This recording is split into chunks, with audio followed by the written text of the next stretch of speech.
In this video, we will look at how to sum chemical reactions and calculate delta G. And in many ways, this is actually just a repeat of what we saw in the first semester with delta H. So remember the rules. So if you've got a chemical equation, so A goes to B, and you want to do something like multiply it, so multiply it by a factor of n, then what you do is you multiply delta G by that same factor.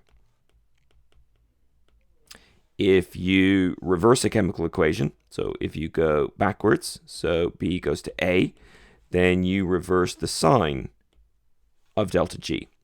And thirdly, if you add together a couple of chemical equations, so A plus B goes to C with, say, delta G1, and maybe C goes to D with delta G2, then when you sum these together, so actually I can do some cancellation because C's on the left and the right, I can get rid of it. Down here I've got A plus B goes to D, and delta G for this reaction here is actually the sum of the first one and the second one. So those are the rules of the game. Those are exactly the same rules we saw with thermochemical equations, so with delta H equations. When you multiply them, you'll multiply the sign. When you flip them, you reverse the sign, and when you add them together.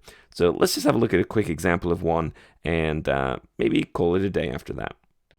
We can imagine an amino acid and alanine and another amino acid, glycine, and they will come together and they will form a dipeptide. We're going to write that as alagly. They actually kick off a water molecule, I believe, but we're not going to balance this. It turns out that delta G for that reaction is not so good. It is positive 29. So that means it is non-spontaneous. So your body is not allowed to make amino acids into proteins by just combining them together. So those reactions do not go. However, your body has a handy little trick. And so there is a molecule called ATP. And one of the things that ATP will do is it will hydrolyze. So you can actually break off a phosphate group. And traditionally we write it as Pi, and the reason is that it's a polyatomic molecule, and depending on the pH, you've got multiple forms, and in the cell there may be magnesium binding to it. So we just write a P in a circle with a little I because we're lazy. Delta G for this reaction is pretty darn good, actually. It is 31 kilojoules. So remember, negative values are spontaneous. Now we can add these together, and we can create something kind of interesting. We can take alanine and glycine, and which by itself don't react spontaneously, but we can bring in some water and some ATP, and when we bring these two reactions together, we can dimerize, we can form a dipeptide, alagly, and we also make some ADP and some inorganic phosphate, and delta G for that reaction is the sum of the two above. So if I sum those together, I get minus 2 kilojoules. So now all of a sudden it is spontaneous. So this is one of the reasons your body has ATP, and the reason being that when you hydrolyze it, it's extremely favorable.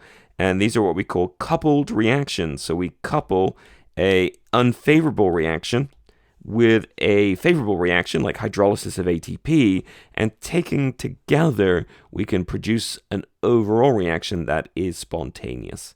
Now these reactions don't just happen side by side. Actually, I believe ATP is actually chemically combined with one of these, and they react and it's chemically cleaved in a similar step. So, it's not quite one reaction right next to the other, but the essence of it, the thermodynamics of it, is that we can combine an unfavorable with a favorable reaction. In the end of the day, we can make both of them go as long as delta G is negative. How cool was that?